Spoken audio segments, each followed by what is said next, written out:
Most people think of Tennessee and they picture rolling green hills, gospel music drifting out of white clapboard churches, sweet tea on a front porch, the warm orange glow of a Saturday evening in the South. And that image isn't wrong. Tennessee is all of those things. But Tennessee is also something else entirely. Beneath those hills, behind those porches, down those back roads that don't appear on any map and that the locals don't talk about to strangers, there is another Tennessee. A Tennessee that has always existed in the shadows of the one you know. A Tennessee built not on gospel and sweet tea, but on blood and silence, and the cold understanding that out here, power doesn't come from money alone. Power comes from what you're willing to do to keep it. Martin Colton understood that better than almost anyone who ever walked those roads. He wasn't a man who advertised himself. He wasn't a man who wanted his name in the papers or his face recognized in diners. He was the kind of man who made other dangerous men nervous, not because he was loud, not because he was flashy, not because he surrounded himself with an army, but because he was quiet. Because he thought before he spoke. Because when he finally did act, it was always too late for whoever was on the other side of that action to do anything about it. This is the story of Martin Colton, the silent trigger of Tennessee. And I want to warn you right now, this isn't a story with a clean moral at the end. This isn't a cautionary tale wrapped up in a bow. This is the story of a man who lived by his own code in a world that had no code at all. And what happens when those two things collide out on the back roads where nobody's watching and nobody's coming to help? Asterisk. There's a particular kind of poverty that exists in rural Tennessee that outsiders never quite understand. It's not the poverty of the city, the kind you see on news segments, the kind that gets documented and discussed in government offices. It's a quieter kind of poverty, a generational kind. The kind that sits in the walls of a house like old smoke, that gets passed down from father to son without a word being spoken about it, that becomes so familiar it stops feeling like a condition and starts feeling like the weather. You don't fight the weather. You just learn to live in it. Martin Colton was born into that weather in the summer of 1961, in a small unincorporated community outside of Harlan County's shadow, deep in the eastern stretch of Tennessee where the mountains press and close on all sides and the air always smells faintly of pine and creek water. His father, Roy Colton, worked the mines when there was work and drank when there wasn't, which by the time Martin was old enough to remember anything was most of the time. Roy Colton wasn't a cruel man in the way that some men are cruel. He wasn't given to sudden rages or open brutality. He was cruel in the way that absent men are cruel, which is to say he was simply never quite there, never quite present, even when he was sitting right across the kitchen table from you. His eyes were always somewhere else. His mind was always somewhere else. And his son learned very early that waiting for a man like that to see you was an exercise in quiet devastation. Martin's mother, Della, was the spine of the household. A small woman with large hands and a way of looking at you that made you feel like she was reading something written on the inside of your chest. She worked 3 jobs at various points in Martin's childhood, cleaning houses, waitressing at the diner on Route 11, taking in laundry from the few families in the area who had enough to pay someone else to wash their clothes. She never complained. That was the thing about Della Colton that everyone who knew her remembered. She never once complained. Not to her children, not to her neighbors, not to the women at church on the rare Sunday she could afford to take off and worship. She just worked. She just endured. And her son watched her do it. And something in that watching shaped him in ways that would take decades to fully reveal themselves. Martin had 2 older brothers, Dale and Rennie, and a younger sister named Luann, who died of a fever before she turned 4. The loss of Luann was the thing that broke something in the household, though nobody ever spoke about it directly. Nella went quieter after that. Roy went deeper into the bottle. Dale and Rennie, who were teenagers by then, drifted away from the house and eventually away from Tennessee altogether, chasing work up north, sending money home when they could, which was rarely. And Martin, who was 7 years old when his sister died, and who had held her hand in that hospital waiting room, not understanding what was happening, was left largely to himself. He was not a troubled child in the conventional sense. His teachers. In the years, he attended school consistently enough to have teachers who remembered him, described him as quiet and observant. One woman who taught him 5th grade at the Consolidated Elementary School would say later, long after his name had become something people in the region whispered rather than spoke aloud, that Martin Colton was the most watchful child she'd ever taught, that he absorbed everything around him without seeming to react to any of it, that you could never tell what he was thinking, but you had the distinct impression that he was always thinking something. What he was thinking, for most of those early years, was survival math, the kind of calculation that poor children in hard places learn to do almost unconsciously. How much food is in the house, how long it will last, whether the electricity bill has been paid, whether the landlord is going to show up again, whether his father is going to drink through his paycheck before Della can get her hands on it. This arithmetic became the foundation of his mind. He learned to assess situations quickly and coldly. He learned to identify resources and vulnerabilities.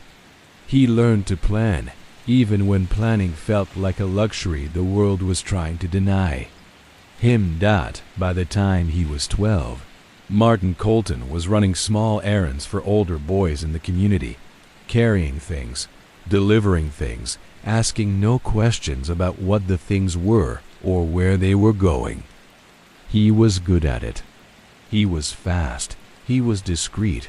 And most importantly, he was trustworthy in the way that only genuinely poor kids ever truly are, because he understood that his reputation for reliability was the only currency he had. He never skimmed. He never talked. He never tried to leverage what he knew into something more than he'd been offered. He simply did the job and collected his small payment and went home and gave most of it to Della and said nothing about where it came. From this is where it begins. Not with a single dramatic moment of choice, not with a crossroads where Martin Colton looked at 2 paths and consciously selected the darker one. It begins the way most of these stories begin, gradually, incrementally, each small step leading so naturally to the next that looking back later, it's almost impossible to identify the exact moment when a direction became a destiny. He was a boy doing what boys in his position had always done in that part of the world. He was surviving. He was using what he had. He was reading the room and playing the hand he'd been dealt with a shrewdness that most adults twice his age couldn't have managed, but survival math has a way of evolving. The calculations that keep you alive in childhood don't stay small. They grow with you. They develop appetites. And by the time Martin Colton was 15 years old, carrying things for older boys had become something else entirely, and the roads he traveled at night were beginning to know his footsteps in a way that no road knows an innocent man's. The mountains around him were full of old money and older secrets. The timber industry had carved through the region a generation before, left behind mill towns that were now half empty and hollow, their economies gutted, their young men restless. Into that vacuum, as it always does, crime had moved like water into low ground. Not the organized, hierarchical crime of the cities, nothing that's systematic, nothing that visible. This was something more organic, more rooted in the landscape. Family networks that had been running moonshine since Prohibition and had simply never stopped. Supply chains for goods that moved without receipts through the mountains and into the cities beyond. A whole shadow economy that had been operating for so long it had developed its own customs, its own etiquette, its own brutal and effective justice system that operated entirely outside of any courthouse or badge. Martin Colton didn't join that world. That's an important distinction to understand from the beginning. He didn't seek it out and sign on. It came to him, recognized him, absorbed him, the way any ecosystem absorbs something that fits perfectly into it. He was made for this world in the way that some people are made for medicine or music, with an almost eerie natural aptitude that went beyond training or ambition. He understood the Backroads economy intuitively. He understood its people. He understood what moved them and what frightened them and what they needed that they couldn't get anywhere else. And slowly, steadily, through his teenage years and into his early 20s, Martin Colton stopped being the boy who ran errands for other men and became the man that other men ran errands for. It didn't happen overnight. It happened the way all real power accumulates, quietly, patiently, through the steady construction of trust and fear in roughly equal measure. By the time anyone in the region fully registered that something significant had shifted, it was already long done. The silent trigger had already pulled himself into a position that would take something extraordinary to dislodge, and extraordinary was exactly what was coming. Asterisk. There is a particular kind of leadership that doesn't look like leadership from the outside. It doesn't announce itself. It doesn't make speeches. It doesn't build monuments to itself or demand visible displays of loyalty.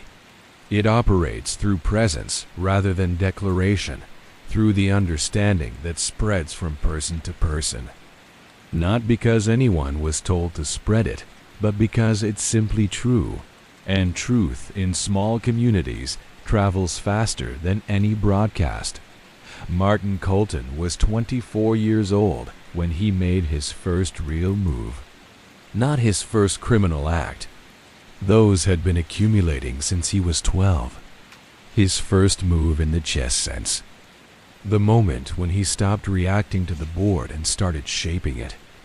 The man he moved against was a figure named Garvey Holt, who at the time controlled most of the distribution networks in a 3-county area of eastern Tennessee.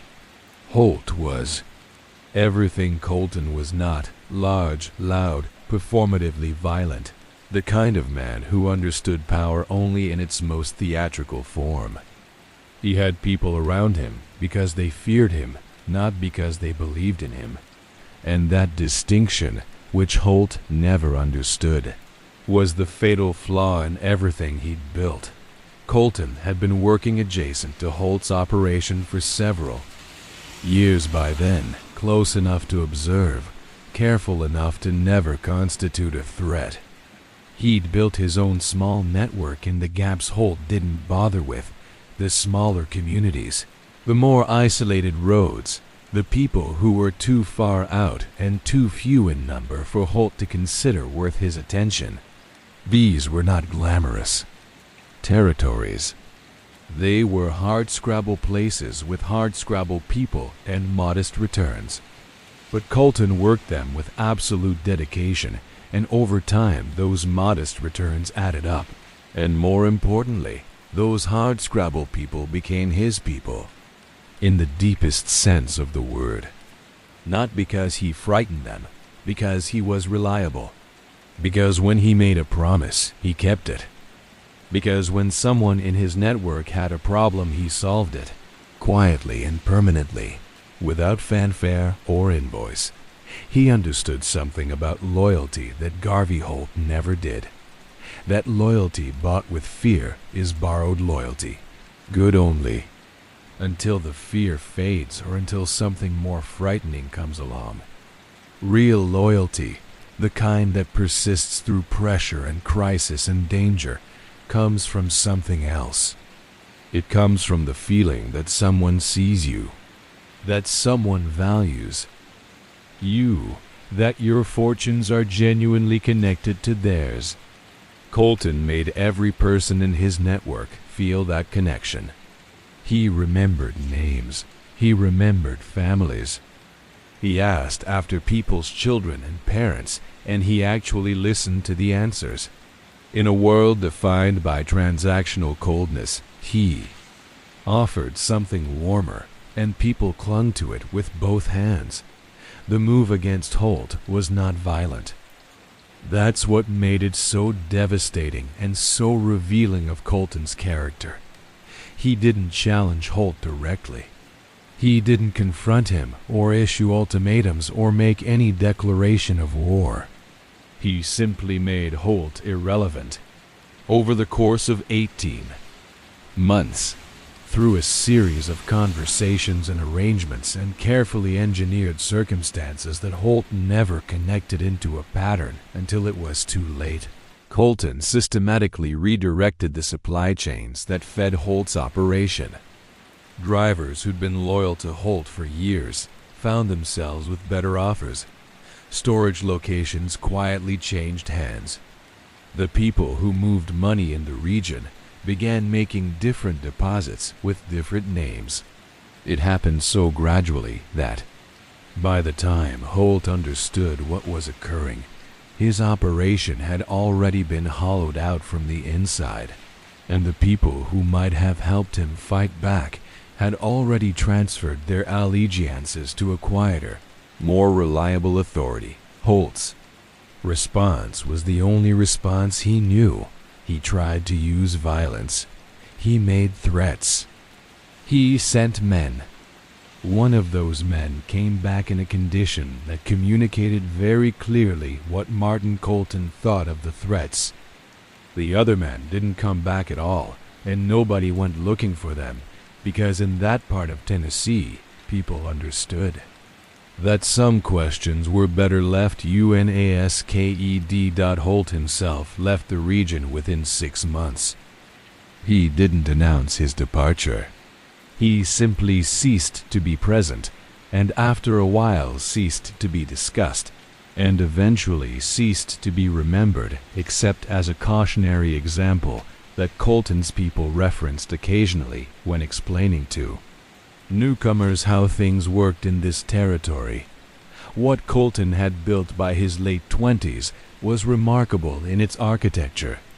He'd constructed an operation that didn't look like an operation.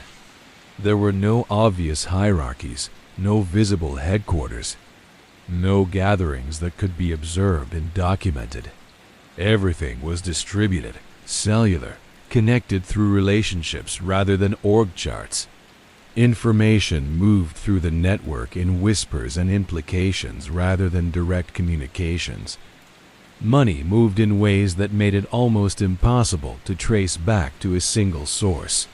And Martin Colton sat at the center of all of it, present. Everywhere, visible nowhere, known by everyone, documented by no one. He was by this point making serious money. Not city money, not the kind of wealth that builds penthouse apartments and buys fleets of expensive cars, but rural Tennessee. Money, which in context was extraordinary. He bought land. He bought it quietly, through intermediaries, parcels spread across multiple counties that didn't obviously connect to a single owner, unless you were looking very carefully and had access to the right records. He invested in legitimate businesses. A small trucking company, a couple of equipment rental operations, a timber concern that actually turned a modest profit on its own merits. These weren't just money laundering vehicles. They were genuine businesses that employed people, that generated real revenue, that gave him presence in the local economy as something recognizable and respectable. In the communities where he operated. Martin Colton was understood to be a man of means and influence, though the specific sources of that means and influence were not subjects of public discussion. He was known to be generous when people were in trouble, not ostentatiously generous, not in ways that called attention to itself, but reliably generous in the way that matters most to people who have nothing, which is to say privately, and without expectation of performance in return. A family whose house burned down would find that the rebuilding materials appeared. A man whose medical bills were threatening to take everything he had would find that a particular debt had been settled. Nobody broadcast these things, but nobody forgot them either. This was the kingdom of Martin Colton. Not a kingdom of gold and spectacle, but a kingdom of obligation and memory, woven through the fabric of a dozen small communities across the backroads of eastern Tennessee. A kingdom so deeply embedded in its landscape that it was almost invisible to anyone looking from the outside, and absolutely unmistakable to anyone who lived within it. And it was a kingdom, like all kingdoms, that required constant maintenance, constant vigilance, because the same mountains that hid your empire also hid the things that were coming for it. And in the winter of 1988, something was coming for Martin Colton's empire that he had not seen coming. Something he had, perhaps in the deepest and most honest part of himself, always known was inevitable. Every empire reaches a moment when its own success becomes its greatest vulnerability. It is an almost universal truth in the world of organized crime. The thing that brings men down is rarely what brought them up. It's not their weakness that destroys them. It's their strength. Because strength, once recognized, attracts exactly the kinds of attention that a man in Martin Colton's position most needed to avoid. By the late 1980s, the backroads of eastern Tennessee were changing. The world was changing around them, pushing in from the edges in ways that the old rhythms of the region had never had to accommodate. The crack epidemic that was reshaping urban crime across America was beginning to send tendrils into rural areas. New networks were forming, new players were appearing, men from Nashville and Memphis, and even further afield who saw opportunity in the rural distribution channels that had been operating quietly and profitably for decades, without interference from the larger criminal organizations of the cities. These men were not like Garvey Holt. They were not local, they were not embedded in the community, and they had no interest in the careful, relationship-based approach that had defined Colton's operation. They were expansionist in the way that corporate entities are expansionist, efficient, impersonal, and utterly without sentiment. At the same time, the law was evolving. The DEA's rural enforcement programs had been expanding throughout the mid-80s, pushed by federal pressure that trickled down into state and county agencies in ways that slowly changed the calculus of local law enforcement. Colton had long maintained the kind of relationship with local law that was standard practice in his world, not direct corruption. Mostly nothing so crude, but the creation of an environment in which investigation was seen as more trouble than it was worth. Certain sheriffs who fished on his land. Certain deputies whose families happened to benefit from those quiet, untraceable acts of generosity. The professional understanding, never spoken, that certain roads were not worth patrolling too carefully, and certain questions were not worth asking too directly, but new people were coming into those offices. Younger men, some of them, who hadn't grown up in the web of obligation and relationship that bound the old guard. And federal agents, of course, who had no local relationships at all, who owed nothing to nobody in these counties, and who had been specifically selected and assigned to this region because they were outside the network. There was also the matter of a man named Boyd Kressler. Kressler had come up through the eastern Tennessee criminal world along a parallel track to Colton's, and the two men had operated in a kind of tacit understanding for years, not allies, not enemies, simply two powers with adjacent territories who had found a sustainable equilibrium. Kressler was perhaps the one man in the region who truly understood what Colton had built and how he'd built it, because he'd been watching from close range for a long time. And Kressler, who was not an unintelligent man, had been watching with increasingly covetous eyes as the outside money began flowing into the region and the landscape of opportunity began to shift. The calculation Kressler was making in the winter of 1988 and into the spring of 1989 was this: Martin Colton was the most powerful criminal figure in eastern Tennessee. He was also, by virtue of that power and the attention it was beginning to attract, the most exposed. If the new pressures from outside the city networks, the federal attention, were going to break something in the regional power structure, they would break the biggest target first. And if Kressler positioned himself correctly, if he made the right arrangements with the right new players, he could be positioned to step into the vacuum that Colton's eventual fall would create. This was a reasonable analysis. It was also, as it turned out, fatally incomplete in its understanding of Martin Colton, because Colton had not built his empire through 30 years of careful, patient, invisible work without developing the ability to sense a change in the air. Long before that change became visible, he had survived in a world of danger by being always several steps ahead of the danger.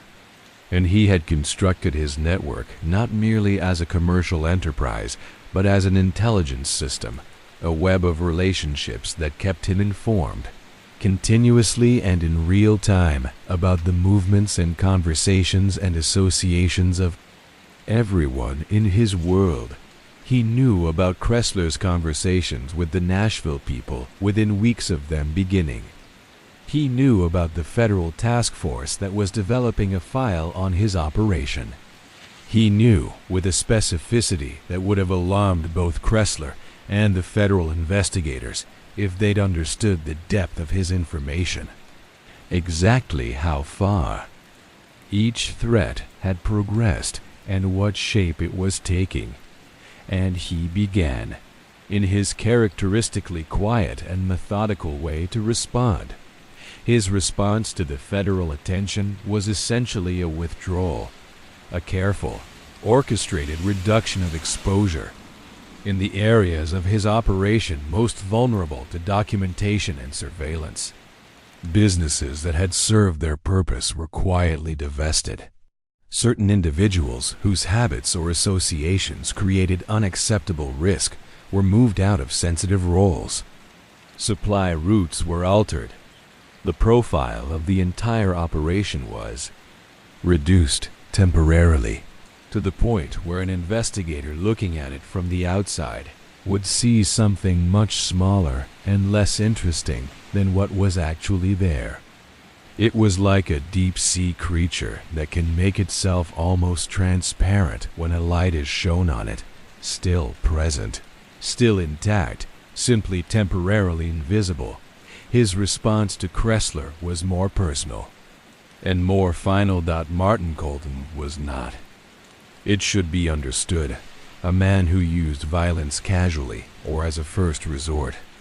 That was, in some ways, the most dangerous thing about him. His violence, when it came, had weight and consequence and terrible precision, because it was never impulsive. Every act of violence in his history had been considered, planned, and executed with the same cold calculation that he applied to everything else. This made him, in the parlance of the world he inhabited, a man you could work with, reliable, predictable in his reliability, and it also made him, when you found yourself on the wrong side of his calculation, an opponent with essentially no exploitable weaknesses. He gave Kressler one opportunity to understand what was happening and choose a different path. It was communicated indirectly, as everything in Colton's world was communicated through a mutual acquaintance, in the form of a conversation about entirely different subjects that nonetheless contained, for anyone listening carefully, a very clear message about the current state of things and the potential consequences of certain courses of action. Kressler did not listen carefully enough. Or perhaps he understood perfectly and had simply already committed too far to the new arrangement to pull back. Either way, he did not change course. What happened next on those backroads is the part of Martin Colton's story that passed into the kind of regional legend that doesn't get written down, that lives in the memory of people who were there or who knew people who were there, that gets told in low voices in certain places by certain people who've earned the right to tell it. It was swift, it was quiet, and when it was done, Boyd Kressler was not a problem that needed solving anymore, and the wolves, for the moment, had been turned back from the door, but only for the moment. Asterisk, there is a moment in the life of every man. Who has built what Martin Colton built when the architecture of his own creation begins to feel less like a kingdom and more like a cage? When the very structures that were built for protection start to feel like confinement. When the silence that was your greatest weapon starts to feel like a sentence. Colton turned 40 in 1991. By any external measure, he was at the apex of his power. His territory had actually expanded in the aftermath of the Kressler situation, not aggressively, not in the flashy way that invited attention, but through the natural consolidation that occurs when a strong force removes a competing one. The federal investigation that had been building in the late 80s had, through his careful management of his exposure, stalled and then quietly dissolved for lack of demonstrable evidence. The Nashville money that had been positioning itself for a play in his territory had made the rational calculation that the return on investment wasn't worth the difficulty and had redirected its attention elsewhere. He had survived. He had consolidated. He had outlasted and outmaneuvered every threat that the world had thrown at him through his 30s, and he was now in the early years of his 5th decade, facing the particular kind of crisis that doesn't come from enemies but from within. The woman at the center of that crisis was named Grace Merritt. She had come into Colton's world through the kind of random, lateral contact that sometimes occurs in small communities. Her brother worked in one of Colton's legitimate businesses, the trucking company, and Martin had met her at a family gathering that he'd attended more as a matter of community, relationship maintenance than any social motivation. She was 31, widowed, with a daughter of 8 named Kali, and she was the first person longer than Colton could clearly remember who spoke to him without any knowledge of who he was in the other world. She knew him only as Martin, a quiet man in the trucking business who seemed to think before he spoke and who listened, really listened in a way that most people didn't. He fell into her life the way people fall into things they've been circling for a long time without knowing. It suddenly, completely, with an abandon that was entirely foreign to his nature and entirely irresistible once it had begun. And Grace fell into his in the same way, because she was a woman who had survived her own varieties of hardship and who recognized in his quietness not coldness, as some people mistook it, but depth. The stillness of a person who has spent a long time listening to things other people don't hear. He never told her the full truth of what he was. This is the part of the story that has the most tragedy wrapped around it and the most moral complexity, because it was not entirely deception. He told her more truth than he had told anyone in his adult life. He told her about Roy and Della. He told her about Luann dying. He told her about the survival math that had been the engine of his childhood. He gave her the emotional architecture of who he was with the honesty that cost him something every time, because he was not a man accustomed to that kind of exposure, but the operational truth, the specific nature of his business, the depth of his history, the particular weight of the things he'd done on those backroads that he kept in its carefully sealed compartment. Not out of shame, exactly, out of protection.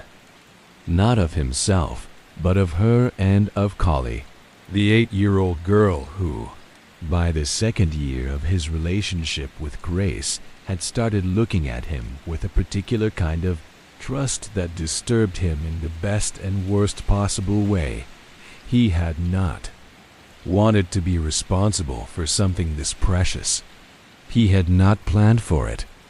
And now that it was here, now that Grace and Kali had become the realest things in his life, more real, in some fundamental sense, than the empire he'd spent 30 years constructing, he had to figure out how to reconcile two identities that had no business occupying the same life.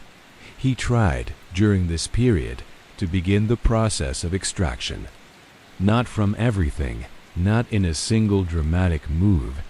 He was too methodical for that, and he understood too well how the world he was in responded to sudden departures, but a gradual, careful reduction of his operational role, a repositioning of himself as a more passive, more distant presence in the network, providing strategic guidance rather than direct oversight, receiving revenue without managing operations, becoming the silent partner behind a silent partner.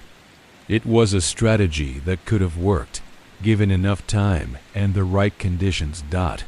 But what Colton was learning, in the most personal and painful possible way, was that empires are much easier to build than to leave. The network he had constructed around himself was not merely an economic operation. It was a system of relationships, of obligations, of dependencies that ran in every direction. People who had built their own security on the foundation of his protection. People who had made decisions, taken risks, committed themselves to arrangements that could only function as long as Martin Colton was fully present and engaged. You could not simply dial back the presence of the center without the whole structure beginning to shift, and shifting structures in criminal enterprises do not settle gently. They destabilize. They create uncertainty, and uncertainty in that world creates exactly the kind of danger that Colton most needed to avoid now that he had Grace and Collie to think about. And there was another cost, a more intimate one. Colton had operated for so long in the mode of absolute control over information, over emotion, over every aspect of his presentation to the world, that the genuine emotional openness required by his relationship with Grace felt at times like trying to speak a language he'd never learned. He would find himself in moments of simple domestic warmth, dinner at Grace's kitchen table, Collie doing homework in the next room, the ordinary sounds and rhythms of a family evening, and feel a kind of vertigo. Not unhappiness, something more complicated than unhappiness, a sense of profound discontinuity between the self who sat at that table and the self who had done the things he'd done on those back roads, and a terrifying recognition that these two selves were the same person and had to be reconciled into some coherent whole if this life was going to be survivable. He started having dreams. Not nightmares, exactly, more like inventories.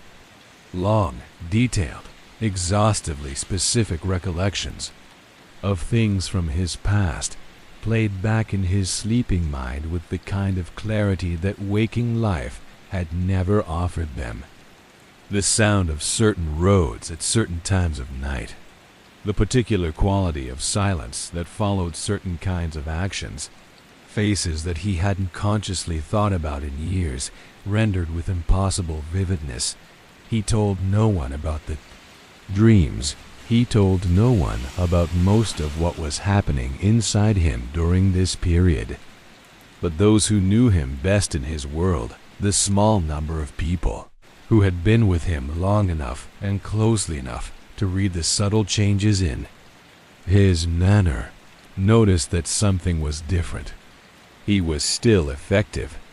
He was still, when the situation required it, capable of the cold and decisive action that had made him what he was.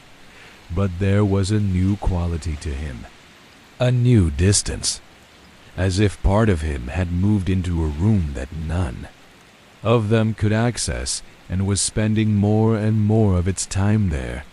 The crown of what he'd built had always been heavy. He'd carried its weight for so long that he'd stopped feeling it as weight. It had simply become the conditions of his existence. But now, with Grace and Collie in his life, he was feeling it again for the first time in years. And the question that was forming in the back of his mind, slowly, almost against his will, was whether a man who had spent his entire life building something could find the strength and the wisdom to walk away from it. That question was about to be forced to an answer by events he hadn't anticipated. Events that were already beginning to move in the spring of 1993, in places he wasn't watching closely enough. Events that would transform everything. Asterisk in the world that Martin Colton inhabited. The most reliable source of danger had never been the law. The law was predictable. It followed procedures. It required evidence. It moved slowly and visibly enough that a careful man had time to see it coming and make adjustments. The city operators who occasionally made plays into his territory were dangerous but also legible.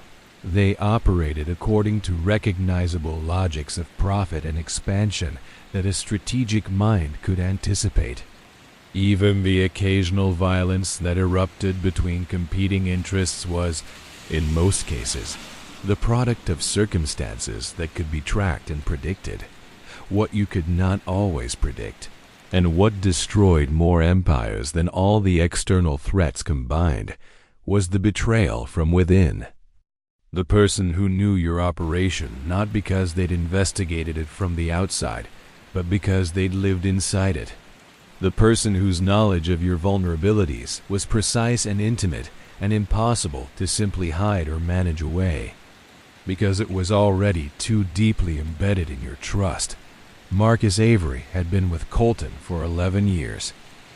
He had come into the network as a young man of 22, referred by a family connection that Colton had vetted carefully in his usual way, and had proven himself reliable and capable in the years that followed. He was not a man of exceptional gifts, not particularly intelligent, not charismatic, not possessed of any of the qualities that made certain people rise quickly in criminal organizations, but he was steady. He showed up. He did what he was told. He kept his mouth shut. And over years of steady, reliable performance, he had accumulated a degree of access and trust within Colton's operation that few people outside the innermost circle enjoyed.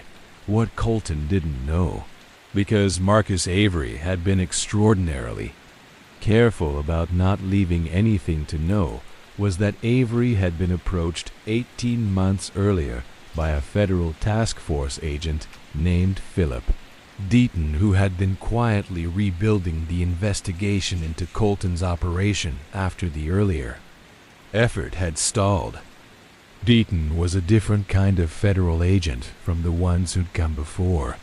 Patient, intelligent, deeply familiar with rural criminal ecosystems, and possessed of enough experience to understand that you didn't break something like Colton's network from the outside. You had to find something already inside and work outward from there. Asterisk. He'd found Marcus Avery through a separate investigation into an unrelated matter, a land deal gone wrong that had left Avery exposed in a way he couldn't manage on his own. The approach had been careful, and the leverage was real and sufficient. And Avery, who was not a particularly brave man and who had no deep ideological commitment to the life he'd fallen into, had made the calculation that cooperating was survivable in a way that the alternative might not be. So for 18 months, Marcus Avery had been a camera inside the machine. He had provided Deaton's task force with information that was, for the first time, genuinely operational, not the broad structural picture that investigators could often piece together from the outside, but the specific details of specific transactions, the names connected to specific actions, the geography of a network that had been designed to be unreadable from the exterior. He had done it with great care and great fear, and the fear had made him careless in one crucial respect. He had allowed himself to change in ways that were visible to someone paying close attention. Colton was always paying close attention. The first signal was small. A slight hesitation in a report that Avery gave him on a particular delivery route, a hesitation that most people wouldn't have registered as unusual, but that in the context of 11 years of knowing exactly how Marcus Avery spoke and moved and presented information struck Colton as 1/10 of an inch off true. He filed it. He said nothing. He began watching. Over the following weeks, he identified 3 more signals, each individually explainable. Together, to a mind that had been trained for 30 years to read patterns in apparently disconnected data points, unmistakable. He didn't confront Avery. He didn't change his behavior toward him in any detectable way. He simply, with the icy calm that was his defining characteristic, began the process of understanding exactly how compromised he was and exactly what information had moved from inside his operation to outside it. What he discovered was not as catastrophic as it could have been.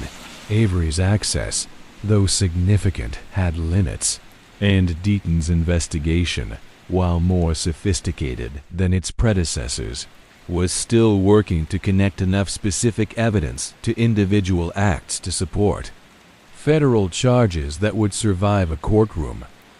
They were close. They were closer than anyone in Colton's world had come before. But they were not yet across the line.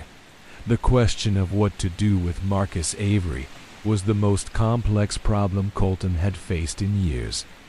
The obvious answer, the answer that the world he'd operated in for decades would have given without hesitation, was simple and permanent. But simple and permanent answers have consequences, and in this case the consequence would be the immediate escalation of federal interest in his operation from something that was still building its case to something that was now responding to an obstruction of justice and witness murder, which was a different and far more dangerous category of attention. He had to think. He had to be, in this moment, more than almost any moment in his life, several steps ahead of a situation that was moving faster than he preferred. And while he was thinking, while he was calculating, while he was trying to construct a path through circumstances that had no clean solution, Grace called him. Collie had been in an accident. Not serious. A fall at school. Nothing life-threatening. But she was frightened and asking for him. "Come," Grace said. "She's asking for you specifically. Come now." And Martin Colton, who had been the silent trigger of Tennessee for 30 years, who had never in his adult life allowed anything to interrupt the completion of what he'd started, drove to the school. Sat with Collie while she cried from the pain of a broken wrist, held her hand while the doctor said it, watched Grace thank him with her eyes in the way she had that undid something in him every time, and knew, in that hospital waiting room that smelled so much like the one where he'd held Luann's hand as a boy, that something was ending. That whatever choice he made in the situation with Avery, whatever path he found through the impossible geometry of the next weeks and months, he could not be both the man holding Callie's hand and the man he'd been on those back roads. He could not carry both weights to the end of this road. Something was going to have to give. The only question was what, and how much it was going to cost. Asterisk. There is a moment in certain kinds of storms. Anyone who grew up in the South knows this.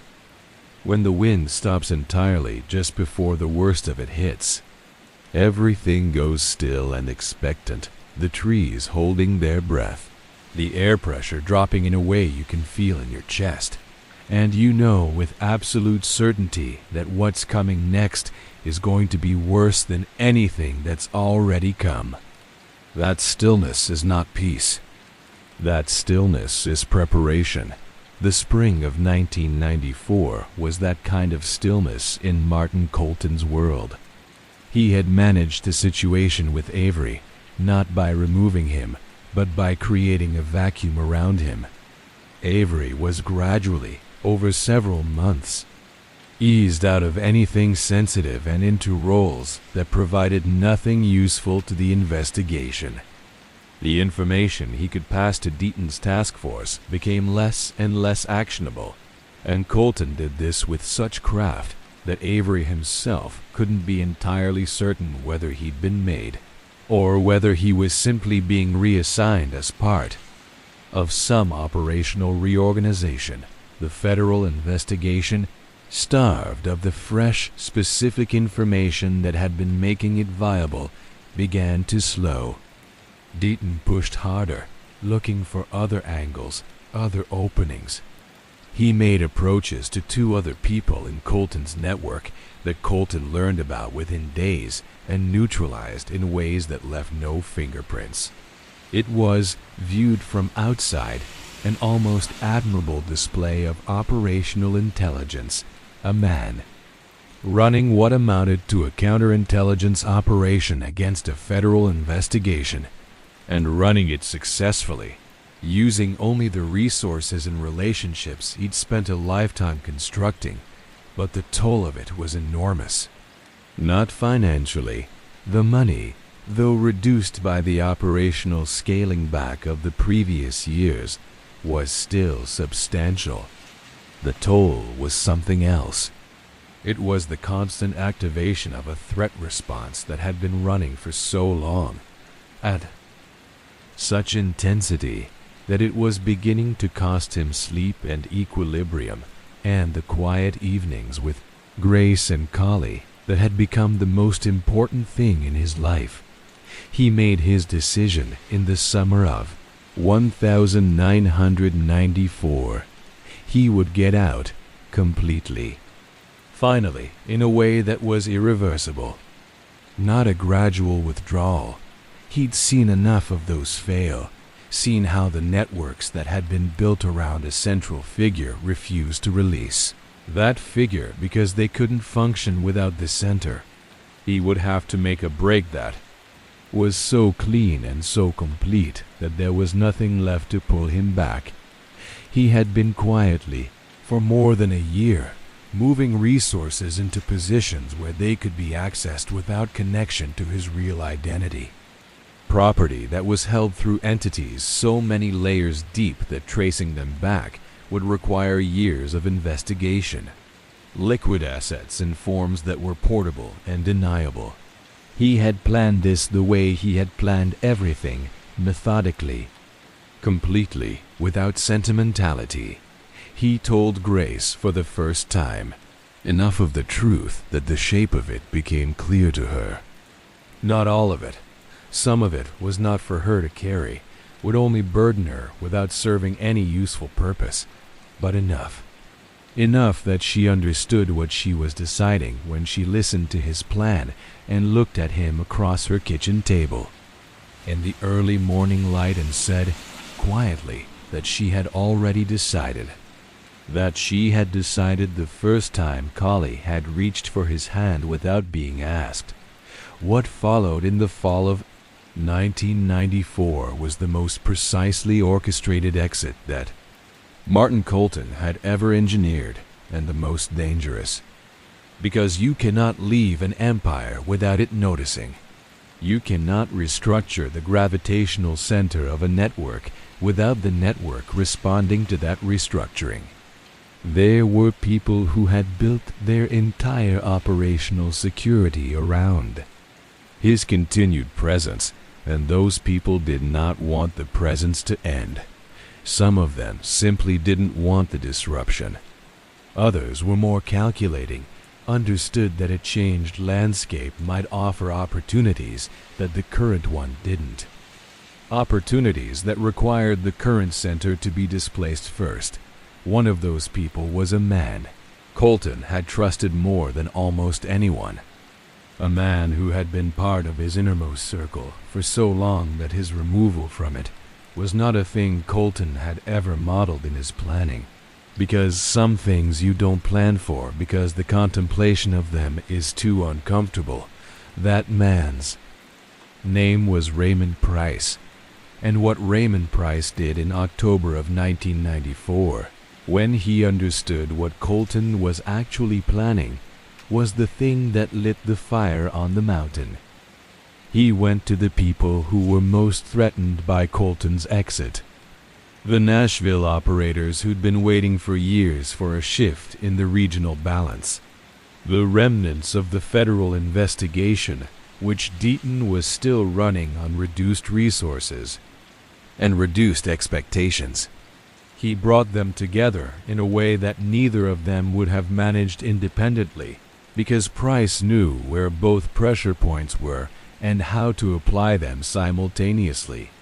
The result was something that moved much faster than any of these individual forces had moved on their own. Simultaneous pressure from multiple directions. Law enforcement moving on the legitimate business fronts while the Nashville operators moved on the network relationships, threatening, intimidating, flipping people whose loyalty had been to Colton personally, rather than to any ideology or institution. That the night it came to a head was a cold night in November 1994. on one of those back roads that had known Colton's footsteps since he was a boy of 15.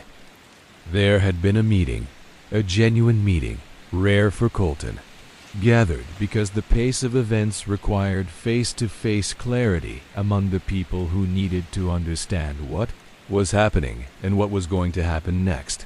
Someone had told Raymond Price about the meeting. Raymond Price had told someone else. What came down that road that night was not what anyone had fully anticipated. Not the law. That would have been manageable. Something more complex. Something that brought together the several threads of threat that had been converging for months into a single terrible moment. The violence that occurred on that road that night is the part of this story that has been told in the most versions and the most contradictions. What is certain is that men died. What is certain is that the night changed the shape of things in eastern Tennessee permanently and dramatically. What is certain is that Martin Colton walked away from it, but not entirely intact, and not in a direction anyone who knew him had predicted. Raymond Price did not walk away at all. And the road, when the morning light came, was empty and silent, in the way that certain roads become silent after certain things have happened on them. The silence of a place that has become a before and after. There is a kind of ending that doesn't announce itself as an ending. It doesn't arrive with drama or declaration. It arrives the way winter arrives in the mountains, gradually, then all at once, and by the time you fully register the change in season, the old world is already somewhere behind you, further away. Then you realized, and the road back to it no longer exists in any form you could walk. Martin Colton was 33 years into his life on those back roads, when the night on that mountain road in November 1994 changed his geography forever. What came after was not the dramatic fugitive story that the narrative logic of his life might seem to demand. There was no manhunt, no dramatic final confrontation with the law, no trial with testimony and verdicts. The story of Martin Colton did not end the way crime stories end in movies or television, because real crime stories rarely do. What happened was quieter and, in some ways, more devastating than any of those dramatic endings. The events of that November night had created a situation that was, from a law enforcement perspective, impossibly complicated. The violence had implicated people on multiple sides of multiple investigations in ways that made clean prosecution difficult. Deaton's task force, which had been the most credible threat to Colton legally, found its case contaminated by the involvement of people whose activities on that night created defense arguments that no prosecutor wanted to navigate in front of a jury. The Nashville operators who had moved against Colton found that the disruption they'd caused had not, in fact, opened the territory to their expansion, but had instead created a vacuum of violence that made the region genuinely ungovernable for outside forces in the short term. Martin Colton was not arrested in the aftermath of that night. He was not charged. He was questioned, in the careful and inconclusive way that men in his position are questioned when investigators know what they suspect and cannot prove what they know. He answered those questions with the same quiet, measured economy that had characterized every interaction of his adult life. And then he was released, and he walked out of a building, and he got into a car, and he drove. He drove to Grace. She was waiting.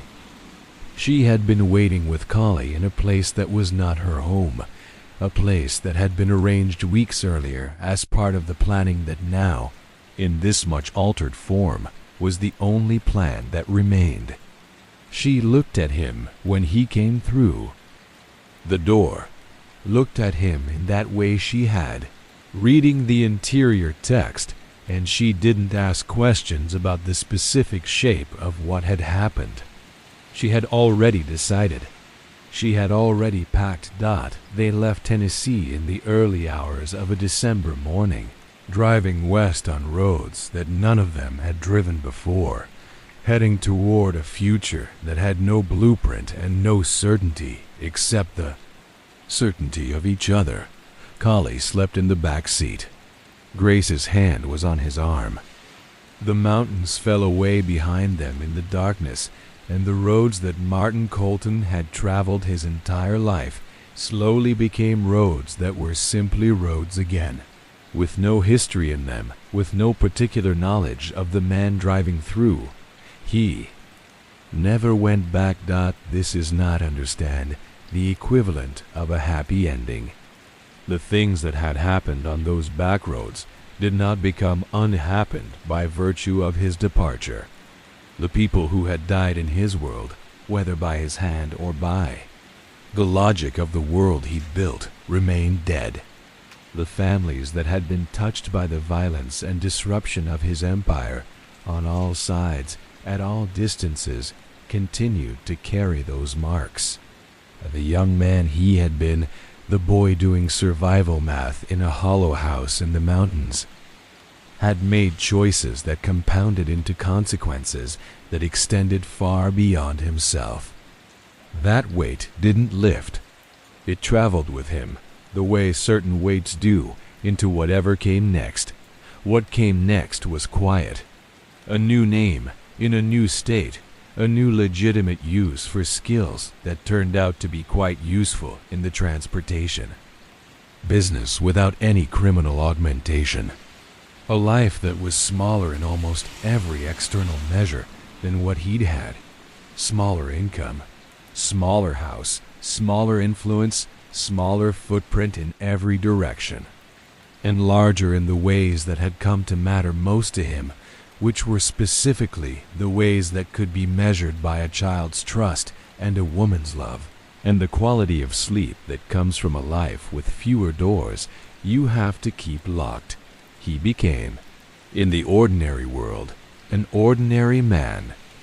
Nobody who encountered him in that ordinary life would have guessed at the architecture hidden beneath the surface.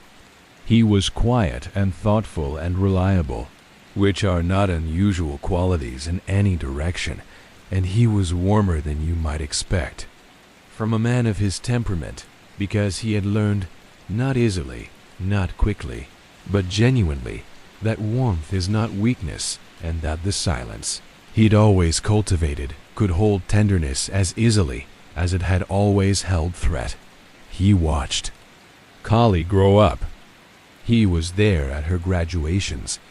He walked her down an aisle when she married a man who was steady and kind, and who Martin Colton approved of in the considered, specific way he approved of things, not enthusiastically, but with genuine conviction. He held Callie's children. When they came, his hands that had done the things they'd done now wrapped around small weights of incomprehensible importance. Grace stayed with him until she couldn't stay anymore, until illness took her. In the way that illness takes people, slowly and then all at once. And he held her hand through all of it the way she'd held his through the invisible parts of their life together. When she was gone, the silence that had always been his defining characteristic became something different. Not the strategic silence of a man controlling information, but the natural silence of a man who has lost the person who best understood what was beneath his silences. He lived into his 70s. He died in a state that was not Tennessee, in a bed that was not the kind of bed that men who live his kind of life usually get to die in, quietly, with Collie there, and Callie's children, and a dignity that the specific mathematics of his life had made no guarantees about. The backroads of eastern Tennessee don't remember him explicitly. They don't remember anyone explicitly. They just curve and climb and descend through the mountains in their ancient indifference, carrying whatever traffic they carry now, keeping whatever secrets they keep. But if you drive those roads at night, certain ones in certain counties, and you know something about the history of the land you're moving through, you might feel something, a particular quality in the air, a sense of density, of layers. The feeling that the dark between the trees has been used for things that left a mark, the way smoke leaves a mark, invisible on the surface, present in the fibers. Martin Colton moved through those roads like a shadow for 30 years. He left no monument. He left no documentation that tells his story clearly and completely. He left the kind of trace that only certain kinds of lives leave in the memory of people who are themselves now mostly gone, in the shape of things that were, changed by his presence and never quite changed back, in the particular silence that hangs over certain stretches of those back roads at certain times of night. The silent trigger of Tennessee. A man made by poverty and shaped by darkness who, at the very end, found his way to something he hadn't planned on and didn't deserve and held on to it with everything he had. That's the story. That's all of it. Or, at least, all of it that can be told.